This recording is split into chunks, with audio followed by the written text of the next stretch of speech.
Pemirsa, Presiden Joko Widodo menerima Presiden FIFA Gianni Infantino di Istana Merdeka. Dalam pertemuan, Presiden FIFA menyampaikan turut bela sungkawa atas tragedi Kanjuruhan dan bersepakat melakukan transformasi sepak bola Indonesia. Dalam pertemuan itu, Presiden FIFA siap untuk berkolaborasi dengan pemerintah Indonesia dengan memberi dukungan tenaga ahli dan juga teknologi yang akan dipakai untuk membenahi sistem sepak bola di Indonesia. Tidak hanya itu, FIFA juga akan membantu Indonesia dalam perbaikan infrastruktur stadion di Indonesia. Dengan tujuan agar stadion sepak bola di Indonesia bisa memenuhi standar FIFA dan siap untuk dipakai saat Piala Dunia U20 yang akan digelar di Indonesia tahun depan.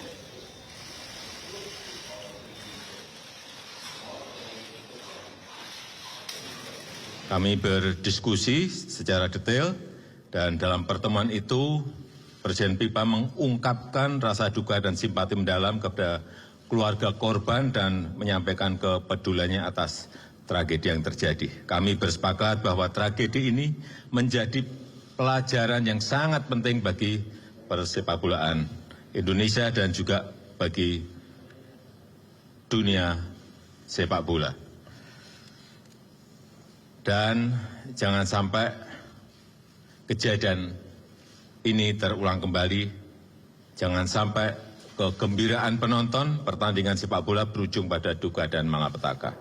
Dan kami bersepakat untuk melakukan transformasi sepak bola Indonesia secara menyeluruh, memastikan semua aspek pertandingan berjalan sesuai dengan standar keamanan yang ditetapkan oleh FIFA. Baik pemain maupun penonton harus terjamin keamanan dan keselamatannya. Untuk itu kita sepakat mengkaji kembali kelayakan stadion dan juga menerapkan teknologi untuk membantu mitigasi aneka potensi yang membahayakan penonton maupun pemain. Pemerintah bersama FIFA juga bersepakat untuk memastikan pertandingan Piala Dunia U20 FIFA di Indonesia dapat berjalan dengan baik. Semua segi persiapan sampai dengan pelaksanaannya harus dipastikan berjalan sesuai dengan standar FIFA dan ditangani secara baik, secara profesional. Kami juga secara bersama-sama mengkaji ulang para pemangku kepentingan persepak bola Indonesia. Pemerintah bersama dengan FIFA ingin memastikan proses transformasi sepak bola Indonesia berjalan sesuai dengan standar yang ditetapkan. Dengan demikian, mari kita jadikan kesepakatan ini sebagai momentum perbaikan sistem persepak bola Indonesia agar sepak bola Indonesia menjadi kebanggaan nasional dan tampil lebih baik lagi di masa yang akan datang. Saya kira itu for me to express to the President, to express to the families of those who lost their lives in the terrible incident of Malang, our deepest sympathy and condolences from FIFA, but from the entire world. This is a tragedy which has put us all in a state of shock.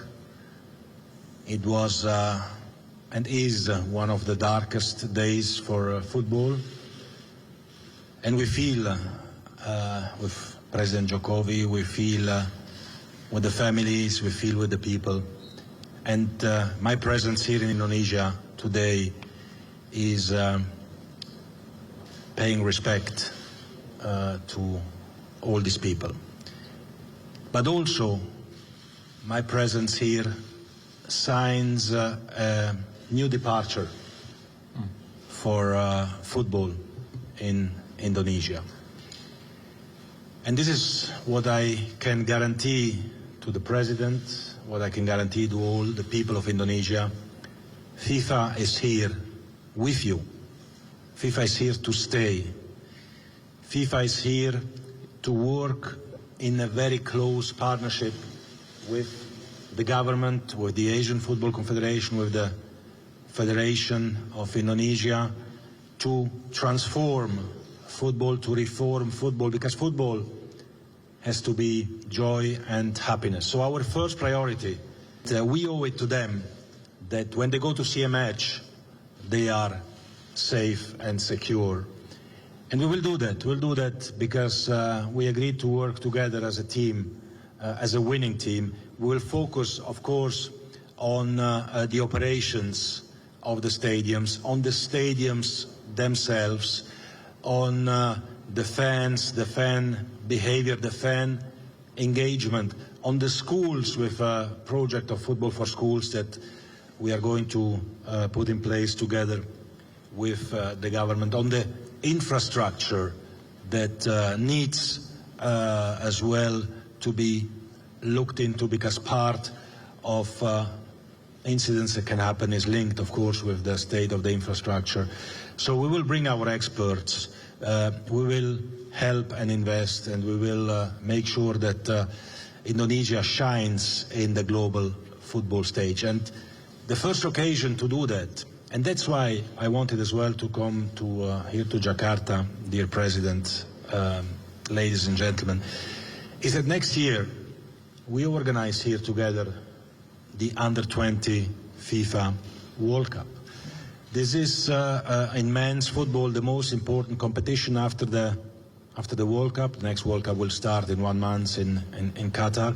But after that we have the Under-20, in which the best players of the world will come to Indonesia, and their light and their talent will shine from Indonesia to the entire world. So to do this, we need 10 state-of-the-art stadiums. We need operations that run smoothly, seamlessly, because we'll project the image of what Indonesia is to the world. And the image of what Indonesia is to the world is not a country which has accidents in football stadiums. It is a country which has a vision, which is projected into the future, which has a young population that loves football, which wants to celebrate and bring football to the world. Because football means, of course, joy and happiness. And the World Cup.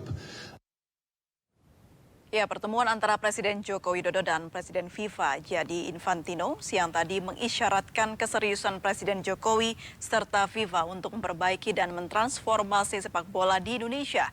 Namun dalam pertemuan ini, Ketua Umum PSSI maupun pengurusnya tak diundang. Presiden beralasan pertemuan ini memang hanya antara pemerintah RI dan FIFA. Namun demikian tentu menjadi pertanyaan banyak orang. Untuk itu kita akan membahasnya bersama dengan Akmal Marhali, anggota TGIPF, dan juga Tommy Welly, pengamat sepak bola. Selamat sore Bapak-Bapak. Selamat sore. Ya, saya ke Mas Akmal terlebih dahulu. Mas Akmal, ini banyak sekali yang menanyakan kenapa PSSI tidak diundang dalam pertemuan antara Presiden dan juga FIFA. Dan juga apa menurut Mas Akmal pertemuan dari Jokowi dan juga Presiden FIFA ini maknanya?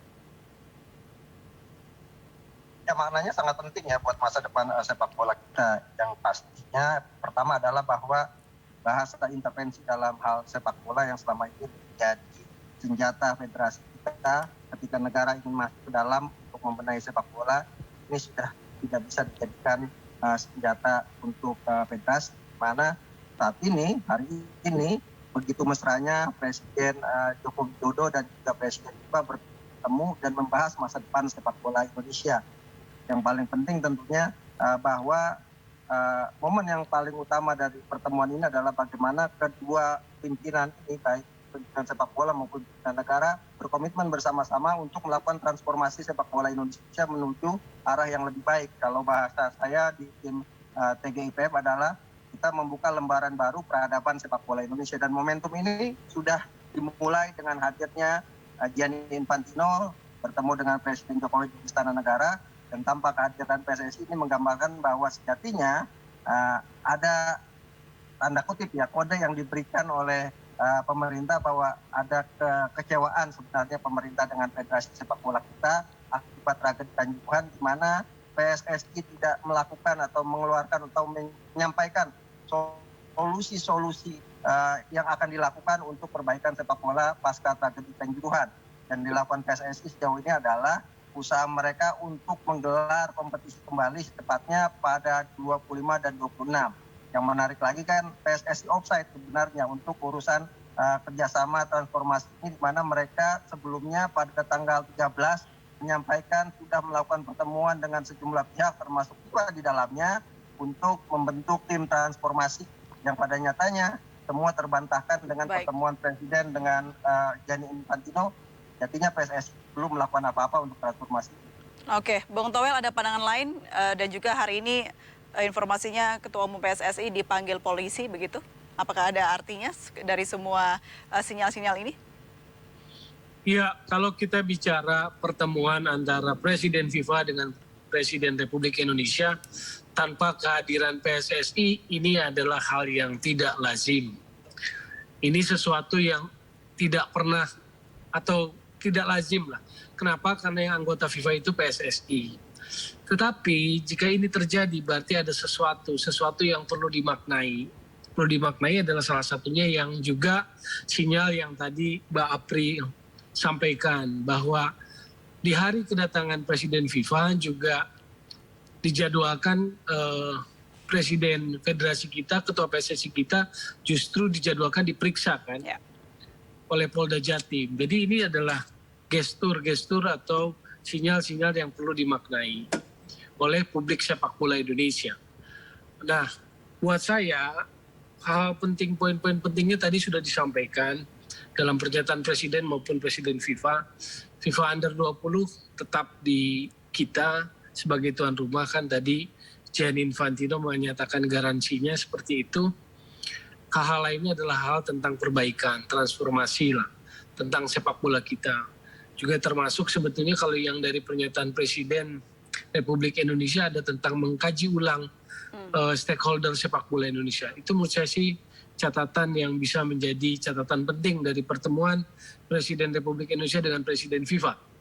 Oke, bicara soal di mana atau posisi dari PSSI setelah FIFA datang ke Indonesia, apakah ada kisi-kisinya mungkin dari Mas Akmal, arah dari posisi PSSI ini akan kemana nantinya? Ya kalau kisi-kisi dari tim pencari fakta sudah jelas dalam rekomendasinya. Mana poin pertama misalnya meminta pertanggungjawaban secara moral para pengurus PSSI, Ketua Umum, Wakil Ketua Umum, dan EXO-EXO-nya untuk mengundurkan diri sebagai bentuk tanggung jawab terhadap kasus tragedi Kanjuruhan. Itu sudah jelas. Walaupun ditulis ini bukan bagian dari intervensi karena memang kita hanya menyarankan secara moral ketika hukum formal atau regulasi tidak membolehkan melakukan intervensi seperti yang didengungkan PSSI ketika kita bertemu. Yang kedua, kalau terjadi kekosongan kekuasaan atau vacuum of power, langkah kedua adalah para pihak atau stakeholder bola, para pemilik suara segera melakukan kongres luar biasa untuk yang pertama melakukan revisi statuta FIFA, yang kedua yang memilih pengurus baru. Nah ini kuncian yang disampaikan oleh tim pencari fakta kepada pemerintah untuk kemudian dilakukan segera oleh PSSI. Tapi sejauh ini rekomendasi-rekomendasi yang kita sampaikan kan sebenarnya sudah dilakukan oleh pihak-pihak terkait, misalnya Menkes sudah jalan, Mensos sudah jalan, Menteri PUPR sudah jalan, kemudian Menko PMK juga sudah jalan. Kepolisian bahkan sudah jalan dan hari ini besok akan dilakukan rekonstruksi terhadap kasus tragedi Kanjuruhan. Hanya PSSI yang sejauh ini mencari sejuta alasan untuk mengelak dari tanggung jawab yang diberikan.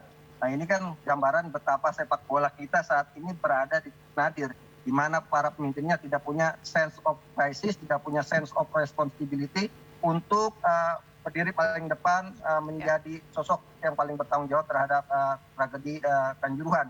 Karena itu mungkin itulah salah satu yang disampaikan Pak Jokowi, perlu adanya kaji ulang terhadap pemangku kepentingan sepak bola Indonesia. Ini bahasa sebenarnya sudah sangat transparan sekali. Maksudnya adalah sudah waktunya para pemilik suara untuk mulai menjalankan misalnya mau tidak percaya dan mendorong lakukannya kongres luar biasa. Oke, mendorong untuk munculnya kongres luar biasa. Apakah Bang Toel juga memprediksi ini dalam waktu dekat akan ada itu? Jadi penting untuk dipahami oleh semua bagaimana rekomendasi itu diimplementasikan atau diterapkan. Jadi toolnya itu yang kita mau lihat, prosesnya, mekanismenya seperti apa. Kan sudah disampaikan tuh rekomendasinya, yang mundur, yang KLB, dan yang kompetisi dihentikan sebelum ada perubahan signifikan. Dan kita lihat juga hari ini ketidakhadiran PSSI juga menunjukkan bahwa marwah PSSI memang sedang tidak dilihat lah kalau lihat dari makna pertemuan dari Presiden RI dan Presiden FIFA. Kapabilitasnya menjadi dilakukan, uncapable gitu kan. Terkait yang rekomendasi tentu yang kita tunggu adalah tahapan berikutnya. Karena sejauh ini kan respon PSSI belum ada. Perkara KLB itu kan perlu tahapan. Tahapannya mau lewat mana gitu kan, yang sesuai dengan mekanisme sepak bola dalam hal ini statuta. Bisa lewat voter anggota, bisa lewat exco itu sendiri, maupun juga mediator lah dalam hal ini FIFA, entah itu dengan tim normalisasinya ataupun tim apapun lah namanya untuk melaksanakan KLB itu. Tinggal sebetulnya kan rekomendasi itu seperti apa nanti eksekusinya. Itu yang akan ditunggu kan. Sementara respon PSSI sejauh ini kan belum ada juga. Sejak hari Jumat ya, belum ada. Oke. Kemarin mereka pertemuan di Kuala Lumpur kalau nggak salah dengan FIFA dan AFC juga. Ya. Bung Toel, yang kita ketahui bersama selama ini PSS ini kan langsung berada di bawah FIFA. Nah, ketika PSSI tidak dilibatkan dalam transformasi sepak bola Indonesia, apa yang akan terjadi ke depannya ini? Ya, ini kan sebetulnya adalah sesuatu yang tidak lazim dan menurut saya marwahnya kan tidak dianggap. Kapabilitasnya menjadi tidak dianggap gitu loh. Harkatnya kan jadi nggak ada. Nah, ini yang sebetulnya mampu nggak dibaca oleh publik bola kita atau stakeholder bola kita. Kalau sudah gini mau apa? Dengan rekomendasi yang 3 itu, yang mundur seluruh exco, yang KLB percepatan, dan juga kompetisi yang dihentikan sebelum ada perubahan signifikan, itu kan tinggal bagaimana dieksekusinya tuh. Makanya sebetulnya proses sekarang kita tunggu respon PSSI. Bahwa PSSI sekarang seperti kebingungan, menurut saya sih iya, kelihatan seperti itu. Karena menurut saya manajemen krisisnya juga sangat buruk ya. Sejak kasus tragedi Kanjuruhan ini kita kelihatan bahwa manajemen krisis mereka juga sangat buruk. Pernyataan mereka juga ke publik juga tidak membuat publik nyaman gitu kan. Jadi saya pikir memang ini kalau ini momentum perubahan maka harus perubahan yang sangat drastis lah. Karena poin tadi itu yang bahwa mengkaji ulang pemangku kepentingan sepak bola di Indonesia itu termasuk voter juga berarti kalau dalam pandangan saya. Karena KLB adalah kongres yang menentukan dan itu diisi oleh para voter kan. Gitu. Oke. Tim TGIPF sebagai tim yang mencari informasi usut tuntas kejadian kemarin dan memberikan rekomendasi nantinya kepada pemerintah terkait sepak bola di Indonesia. Apakah sudah ada informasi begitu PSSI ini ke depannya akan tetap menjadi PSSI atau dirubah keseluruhannya baik manajemen dan juga ke bawahnya atau seperti apa, Mas Akmal? Tapi jangan dijawab dulu, kita harus jeda terlebih dahulu. Tetap bersama kami di MNC News Now.